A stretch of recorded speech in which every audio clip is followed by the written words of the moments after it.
Okay, the seventh tone of any scale is called the leading tone because it leads your ear to the next note, which is the tonic. So let's just do a C scale. And you hear it, you want to go somewhere. La, la. Okay, probably because between the B and the C, there's no note between, so that's a half step. So it's kind of pushing you to want to move on. Okay, so but when you do the natural minor scale, now we're in A. If you look at the 7th to the 8th tone of the scale in natural minor, you see there is a note in between it. It's a whole step. It's not a half step. So you're not feeling a push to get to that final note.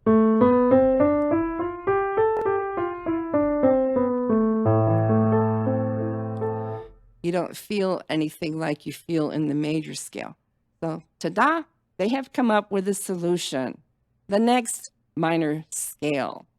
And this is called the harmonic minor scale. Now, this scale is the same as the natural minor scale, except for one thing. Okay, it takes the 7th tone of the scale and it raises it a half step, both when you're ascending and descending.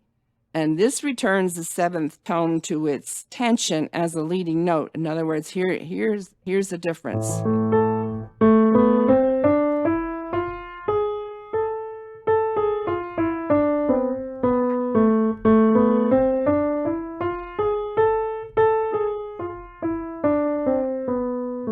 Okay, do you hear the difference? When you hit that raised or that sharp 7th tone of the scale, you had to go somewhere.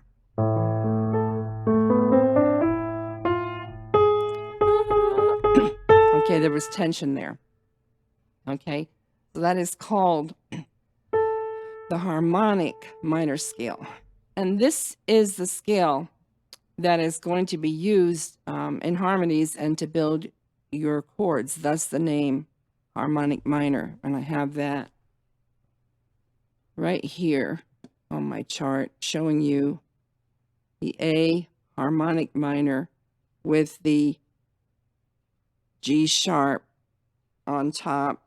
And I didn't write the last note in there, but that is the harmonic. So when you are harmonizing a song that's in a minor key, remember that 1, 4, and 5 can harmonize anything in major, and the same thing is true in minor. You're going to have the one chord, the 1 chord, the 4 chord, and the 5 chord, and they will be built on the tone of the scale. So when you're looking at the minor, let's look at that. 1, 2, 3, 4. Okay, here's the 1 chord.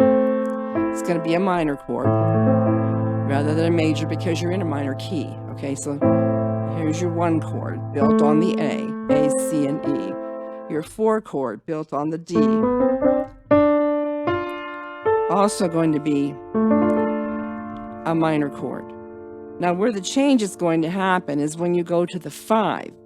So normally, if you were in the natural minor scale, you would end up with this.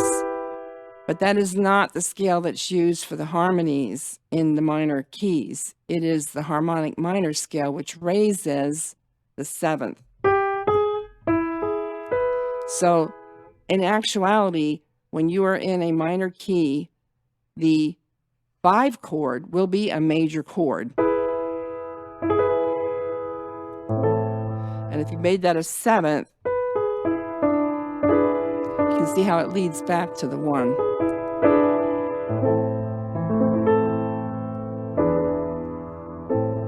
So if you're doing a song in the key of E minor, you're going to have this one.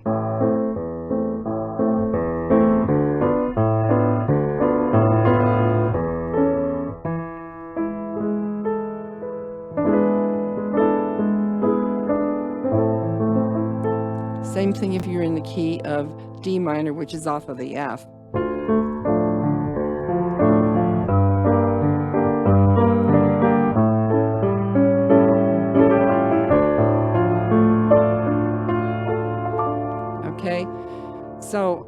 that's where you're going to have that extra tone. You're going to say, well, if it shares all the notes of the C major, it's relative major, why does it have that sharp?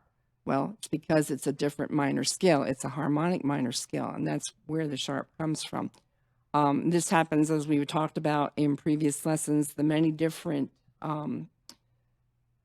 sharps or flats that were added. In the case of, we added a flat, even though that's not the key of C, when we made the C minor 7th chord. Okay, we added things. We added sharps when we were doing the secondary dominant chords. So anytime you're adding a note like that, just be aware that's an anomaly. It's not the normal whatever. It would not be the A minor natural scale, but in order to make the harmonies work in the minor keys, we are using the harmonic minor scale. Okay, so now we thought that was confusing. One of the things that you noticed when we changed the 7th, we had a big gap from the 6th tone to the 7th, and it wasn't a half step and it wasn't even a whole step. It was one step more. Okay, so that left a gap there, which sometimes can sound kind of rough or sudden because you're playing.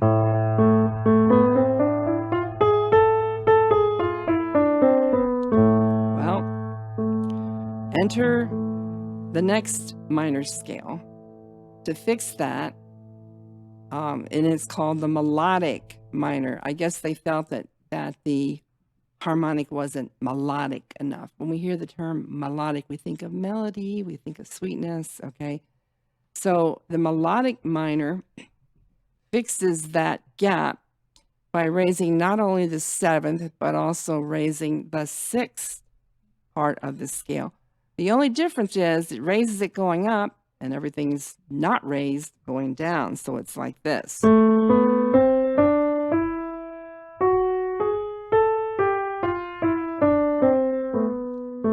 So you have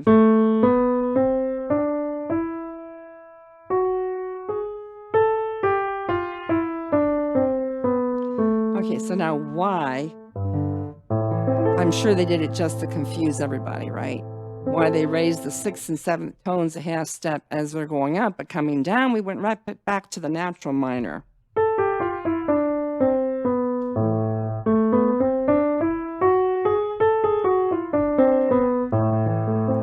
Okay, the reason why, okay, when you're playing an ascending scale, okay, you're going, means you're going up. You're moving toward the tonic, which is the basic root or tone of the scale. And so the raised notes, in effect, pull you toward the tonic. So you get, and you hear that, you want to go there. Okay, so now when you're coming down the scale, you're not moving toward the tonic, you're moving away from it. So you don't really need those raised notes. If you did that, it would be like this. You don't need that. So you went up.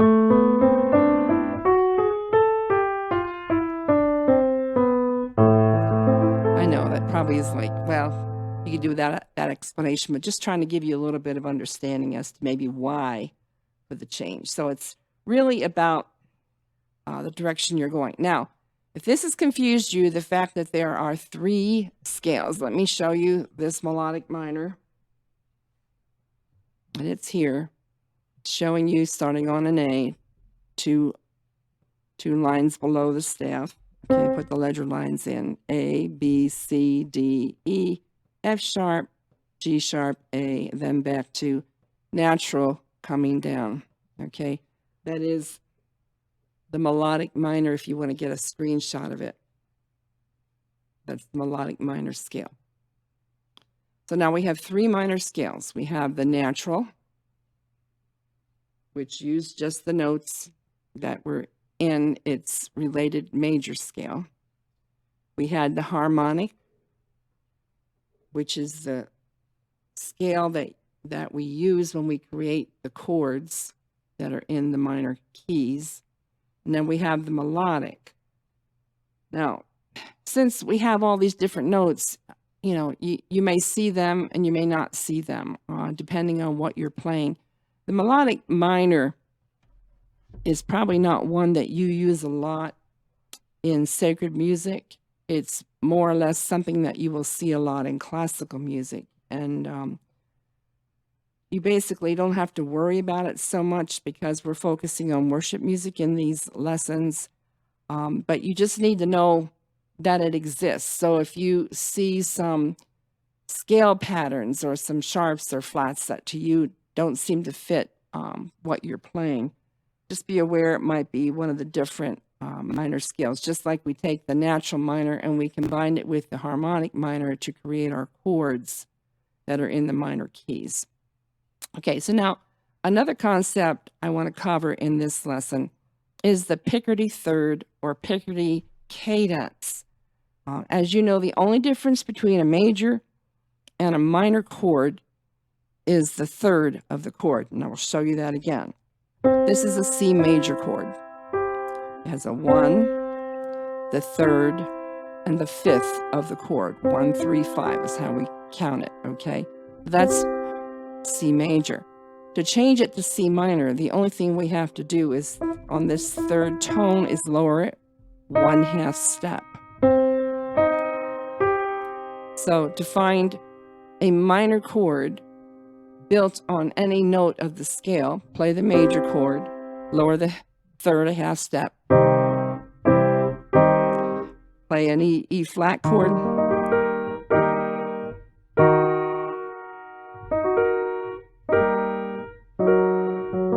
play an F chord. Okay, you just take the third of the chord, which is in the middle of the chord. You have the 1, the third, and the fifth. They're counted from the base of the chord, 1, 3, and 5. Lower it 1/2 step.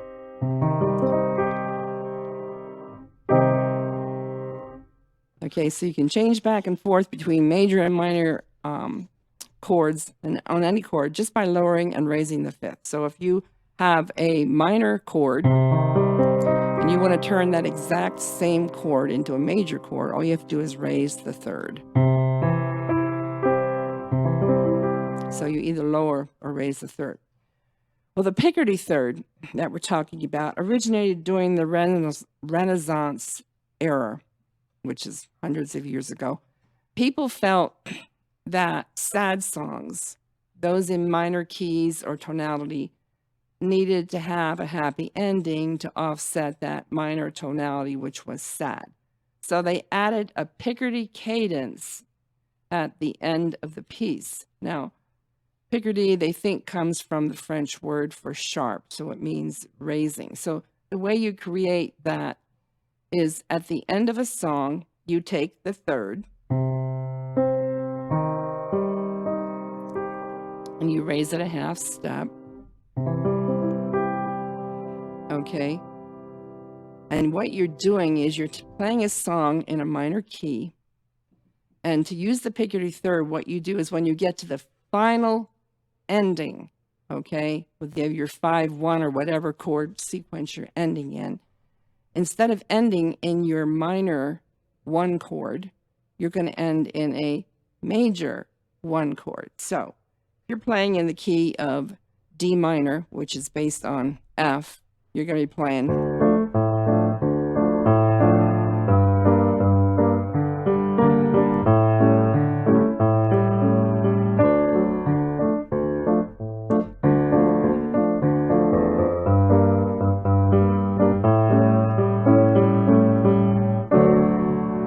okay, final ending. Here I have, all I did was, okay, if you're doing it in E minor,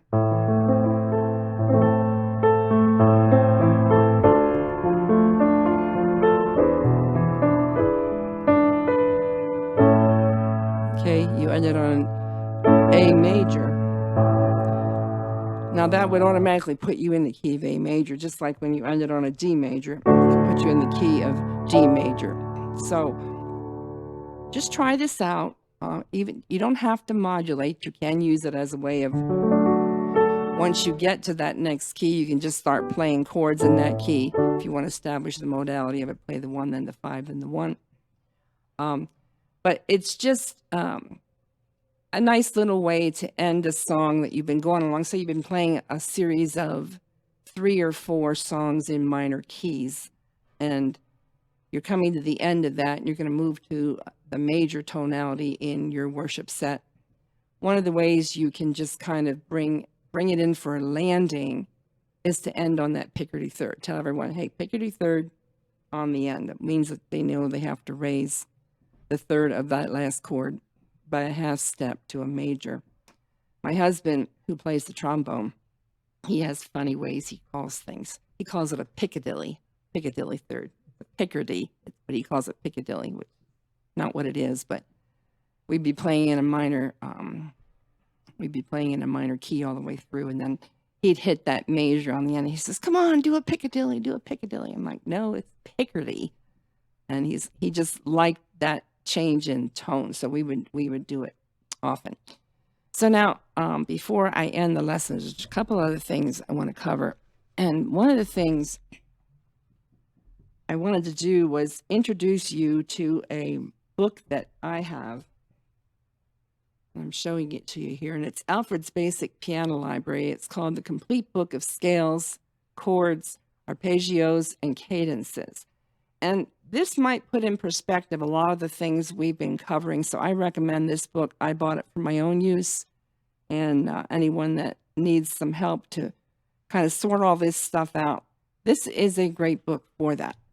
When you open the book, inside there is a chart here with major key, the relative minor, shows you the major key, the relative minor we just covered today, what the key signature is, and the number of sharps or flats in the key signature. Tells you how many by looking at the total and what they are. Okay, so this is a nice little cheat chart if you were having a difficult time with still figuring out sharps and flats and how many there are in each key and what they are. So, okay. Then it also has a small picture of the circle of fifths. Now, I don't care for this because it's just not complete. It's just kind of an introductory. I plan to start teaching on the circle of fifths in the next lesson.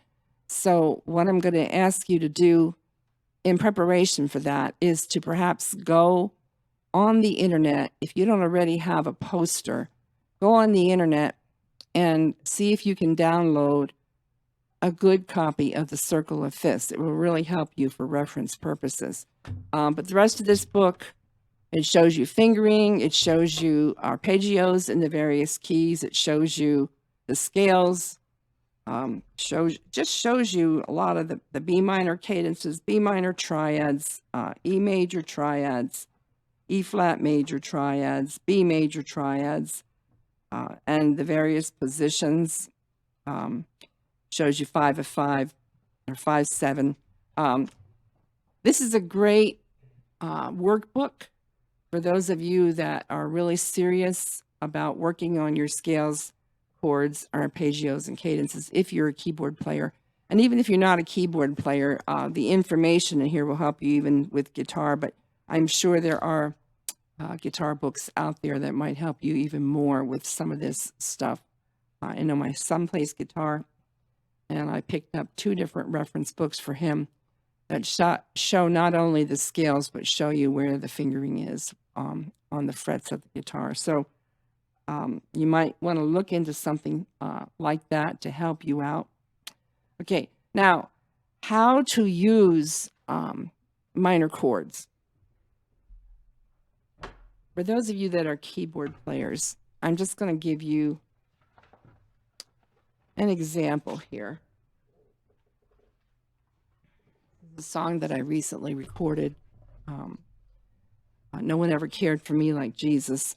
I like to look at the words when I'm playing something, and in this case, if you are playing for like an offertory, I don't suggest you do this if you're just singing as a congregation. But if you're playing as an offertory and you want to, in some way, get the message of the words of the song out, you want to do it through the music. So when you look at this particular song, No One Ever Cared for Me Like Jesus, the words of the first line, I would love to tell you what I think of Jesus. And that was just,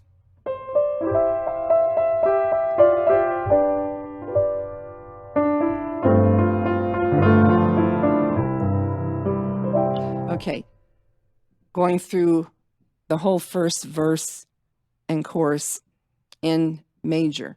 Now, when you look at the second verse, okay, the words change. The message changes. And what it's saying is, all my life was full of sin when Jesus found me. All my heart was full of misery and woe. Now, that's a very dark statement. My life was full of sin. My heart was full of misery, okay? If you want to express that in the music, one way to do that is to just put a few minor chords and just insert them in the major chord and just play those notes. So, all my life was full of sin. Jesus found me. All my heart was full of misery and woe. Then it goes back to major. Jesus came. Okay, so that's an example of something that you can do to change your playing to help express the words of the song that you're playing, okay? Another one that we all know, It Is Well With My Soul, okay? And that just starts with, when peace like a river attendeth my way.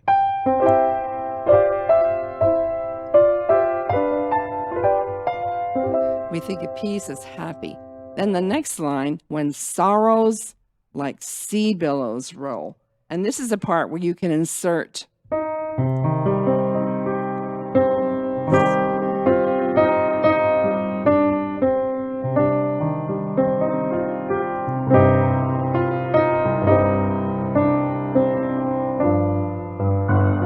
then you can go back.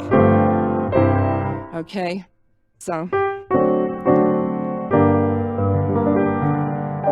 but put some minor chords in to express the sorrow, the woe, the dark times. And this is just one of the ways that you can use minor chords. You don't have to go to a whole minor scale or even minor key. You can just insert those minor chords into your major song and then go right back to your major chords when you move out of that statement or that part of the song that's expressing the sorrow or the darkness, the dark times. So that basically covers the minor scales, the minor keys, and minor chords. And what I'm going to suggest you do is try some of these. Sit down with your piano or your guitar. Try playing your natural minor. Try playing your harmonic minor, and then try playing your melodic minor, raising those 6th and 7th steps. Then also try using some of these chords. It's a really way to go between the major and the relative minor, because you can just be in C.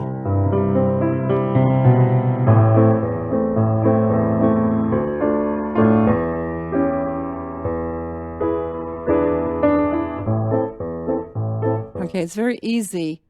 It's very easy to get from major to minor if you work from the major chord to its major key to its relative minor, which I just did in C, and its relative is A. If you're in F,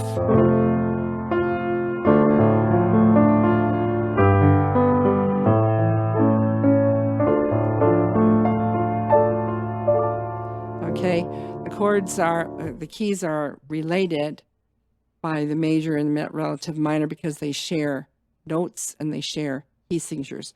Now, I brought this in at this point in time in the lesson sequences because when we get into the circle of fifths, we're going to talk more about the relationship between keys and moving from key to key and all that. And you're going to be looking at how the circle of fifths can be used by you, the musician, to help you with so many things. So get yourself that circle of fifths, load it down from the internet, find one that you like, and see if you can print it out so you have it for next lesson. Meantime, have a great and blessed day, and if you have questions, feel free to leave them, and or comments, feel free to leave those as well. You have a blessed day, and I will see you next time.